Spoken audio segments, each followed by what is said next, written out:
5 episodes. That's how many I had to get caught up on. 5 episodes. Y'all don't understand. I don't binge watch. I don't have the patience to sit there and watch 5 episodes of a mediocre TV show like most Americans do these days. I can barely keep up when there's like one season of something I only barely like to watch, let alone 5 episodes of something like this. That's right, I don't even keep up with Vanguard regularly. The only one of these I'm keeping up with regularly is Shadowverse, because that's the good one. As for this, well, here we are. It's once again time to get caught up on YGO Go Rush. As I just stated, we are 5 behind. And here is what I will say. I think there is actually a good show in here, trying very, very fucking hard to stay coherent, and is being stretched out like fruit roll-up. That is what we're dealing with here, and we are going to talk about that today. The good, the bad, and everything in between. Starting off with the bad, because episode 72 is not very good.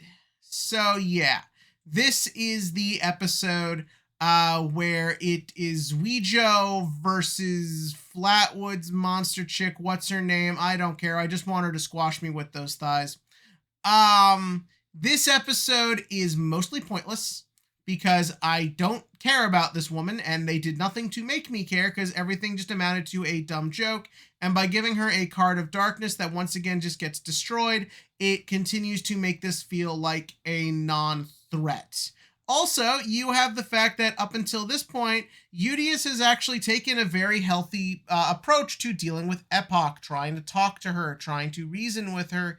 Here we don't see him do that. Here he's just like, well, I'm just going to do the tournament and that'll make her feel better because she'll think I'm cool or something. And yes, I know what was revealed later about what's going on, but in the moment, this was kind of painful. But yeah, so then we get into the tournament finals, a tournament we have barely talked about or done anything with. Remember when tournament arcs were relevant to this franchise and were fun and cool and hype? But whatever.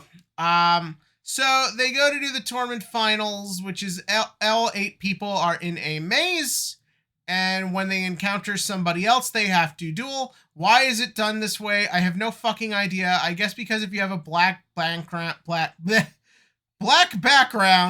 you don't have to spend a lot of time animating it, so you can crank out more episodes faster. But yeah, so in this first duels, YGO duels the chick, is like, I don't care about you, and I don't care about this episode, and that's how it ends. So, that should mean like, oh, the whole thing's ruined, right? They really haven't done a lot with this Card of Darkness subplot. Characters are, just like in Cardfight Vanguard, getting it for 5 minutes and then being defeated. Totally ruined, right? Nothing good going on, right? Nothing interesting, right? Well, this is where things start making a turn. So, in the next episode, we focus on the idea that Asuna, Yuna, and what's-his-face, Phaser, have entered the tournament finals of their own free will, and they are going around ready to fight, and where we immediately find out, well, maybe not immediately, but I didn't care about the Kappa backstory because it was dumb. But effectively what we see is that Asuna has a Card of Darkness, Yuamu's Card of Darkness comes back, and in the following episode, Yuna also has a Card of Darkness. Why is this a big deal when they've screwed up everything so far? Well, because they don't this time. The first thing to point out is the characters they have chosen to do this. While there are issues with the concept of a female character being a mind-controlled slave, I won't get into that here, but here, it actually kind of works because one of the key factors of all 3 of these characters is they are shown to be strong-willed. They are shown to be leader types. They are shown to always want to be in control, always coming up with plans, always sort of doing things their own way. And to see the episodes focus on the idea of that autonomy of them being lost and that being treated as a scary thing is effective. The music is really good. The sort of sickly green and black look of everything has kind of grown on me. And the way they portray the Cards of Darkness in these 2 episodes is actually effective, that they're dangerous. They can hurt people Yeah, it's kind of standard fare for Yu-Gi-Oh, but it's kind of been a hot minute since I feel like we've done anything like this. So it was kind of just cool to see. And again, when it's characters who are usually this strong and now they're acting just with no control and being puppets, it's effective. And the most effective part about this is just the flashback to Yuamu and Yuhi. The way you see Yuamu, her actress fucking kills it in this scene. The idea that this isn't her big intelligent plan going on right now. She's scared. She's unsure of herself. She doesn't know what's going on. And you see all of that play out in her face and in her voice and the way Yuhi reacts in kind. This is a really good scene, and using that to frame what is going on is actually just very effective storytelling in general. The idea that the girl who is in control, is so afraid of what'll happen when she loses control, she has to turn to the person who usually she has to look after. The roles have now been reversed, and now Yuamu is the one who has to put her faith in Yuhi to solve the problem. And that's done pretty well. And fuck it, Yuhi and Zuijo team up. Sure, why not? And they break the relic with a sword that then turns into a Spaceballs reference. Nice. And then out comes our new bad guy. I have his name here. His name is Kaidual Quidal. He looks like Udius. He's the bad guy.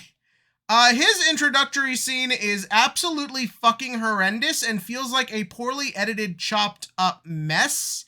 And also his voice actor does not fit at all, but I think everything else with him is kind of effective. Again, the fact that we did use these couple episodes to kind of fix things up and build up a bit the power of this guy, the fact that, like I keep saying, it happened to characters who are usually portrayed as strong-willed. Again, that good grace you've now kind of attempted to grow does carry on to here, but also I'm kind of a sucker for a villain who just walks up on the scene and he's like completely in charge and in control, and everyone is just trying to figure out what to do. Also, I like the fact that he keeps up the theme of nihilism. His whole thing is that he was the first Valkyrian created and therefore has the most nihilistic personality of feeling that everything is a game and everything is just a toy for someone else. And so now he's going to take out that anger and twisted vengeance on the rest of just the universe. Why not? It's kind of interesting and kind of creative. Yeah, is it another Yu-Gi-Oh! World domination plot? Probably. But yeah, there's enough unique detail to it that I think it is interesting.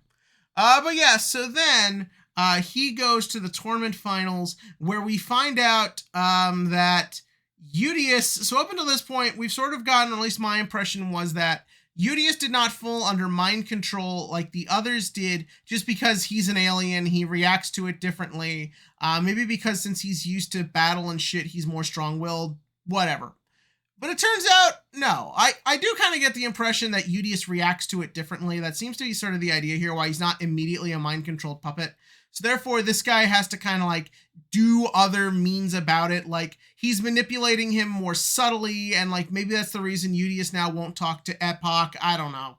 But effectively, what is happening here is that he is taking the bad guy is taking full advantage of the fact that Udius is now looked at throughout the galaxy as the hero who saved the universe with rush duels, and he will therefore use this new popularity of rush duels and Udius in order to send his evil magic and take over the galaxy.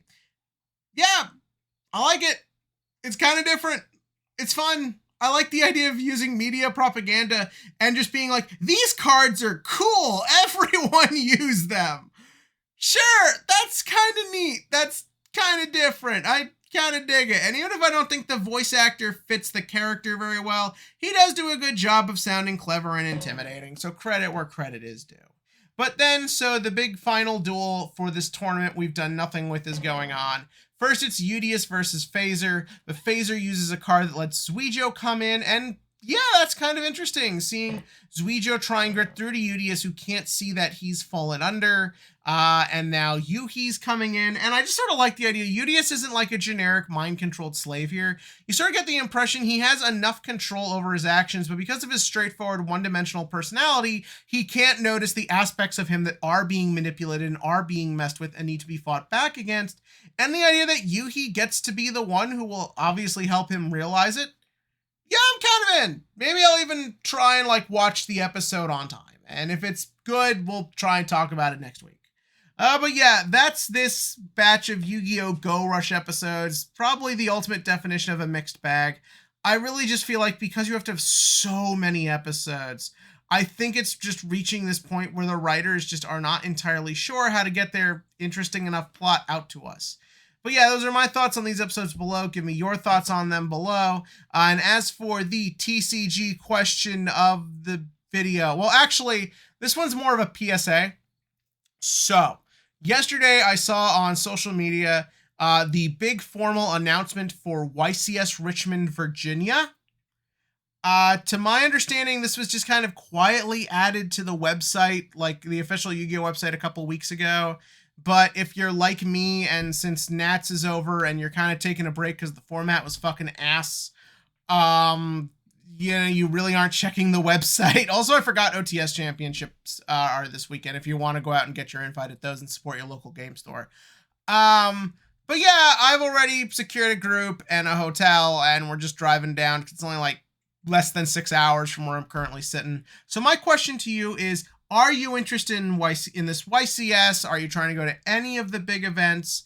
What's your new plan now that the ban list has hit? I know I didn't do a video on it, but what's the point? What is there to say about that list? Give me your thoughts about that below. And as always, click to like, click to subscribe, and maybe join me next week for more Yu-Gi-Oh! I don't know. Let's see where this goes.